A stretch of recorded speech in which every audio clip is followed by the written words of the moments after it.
जय गुरुदेव, सभी को प्रणाम।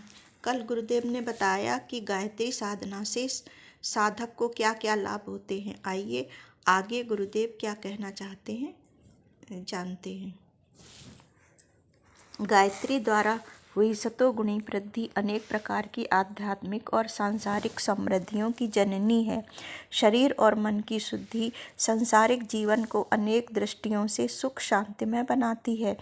आत्मा में विवेक और आत्मबल की मात्रा बढ़ जाने से अनेक ऐसी कठिनाइयाँ जो दूसरों को पर्वत के समान मालूम पड़ती हैं, उस आत्मवान व्यक्ति के लिए तिनके के समान हल्की बन जाती हैं। उसका कोई काम रुका नहीं रहता। या तो उसकी इच्छा के अनुसार परिस्थिति बदल जाती है या वह परिस्थिति के अनुसार अपनी इच्छाओं को बदल देता है।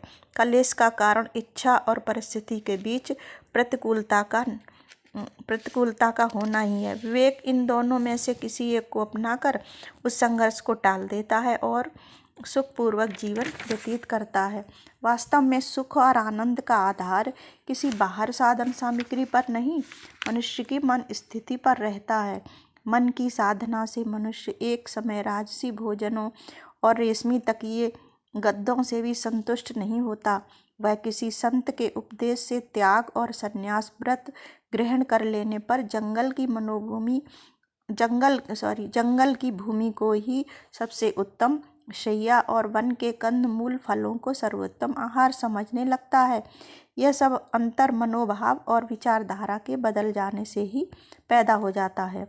गायत्री की बुद्धि की अधिष्ठात्री देवी है और हम सद्बुद्धि की याचना किया करते हैं। अतएव यदि गायत्री की उपासना के फलस्वरूप हमारे विचारों का स्तर ऊंचा उठ जाए और मानव जीवन की वास्तविकता को समझकर हम अपनी वर्तमान स्थिति में ही आनंद का अनुभव करने लगें, तो इसमें कुछ भी असंभव नहीं है। यहाँ गुरुदेव बता रहे हैं कि हम काफ़ी लंबे समय से गायत्री उपासना का प्रचार कर रहे हैं, इसलिए अनेक साधकों से हमारा परिचय है। हजारों व्यक्तियों ने इस दिशा में हमसे पथ प्रदर्शन और प्रोत्साहन पाया है। इनमें से जो लोग दृढ़तापूर्वक साधना मार्ग पर चलते रहे हैं, उनमें से अनेकों को आश्चर्यजनक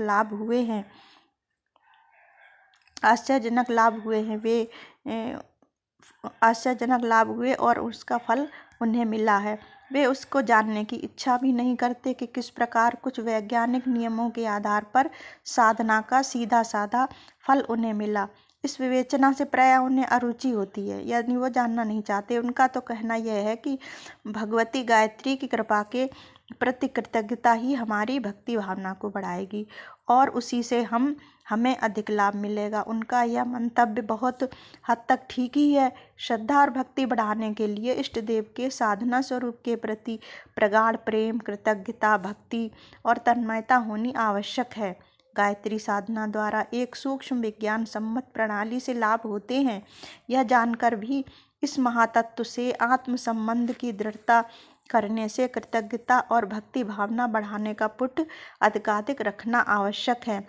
गायत्री उपासना से अनेकों को जो लाभ प्राप्त हुए हैं, उनके बहुत सारे संस्मरण हमारे स्मृति पटल पर अब भी हैं।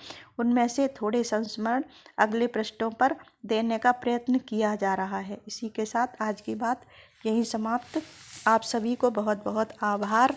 आज के स्वाध्याय में जो भी आपको अच्छा लगा उसे गुरुदेव का प्रसाद समझकर ग्रहण करें और गलतियों के लिए क्षमा करें।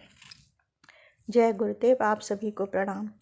कृपया इस चैनल को लाइक, शेयर और सब्सक्राइब करना न भूलें।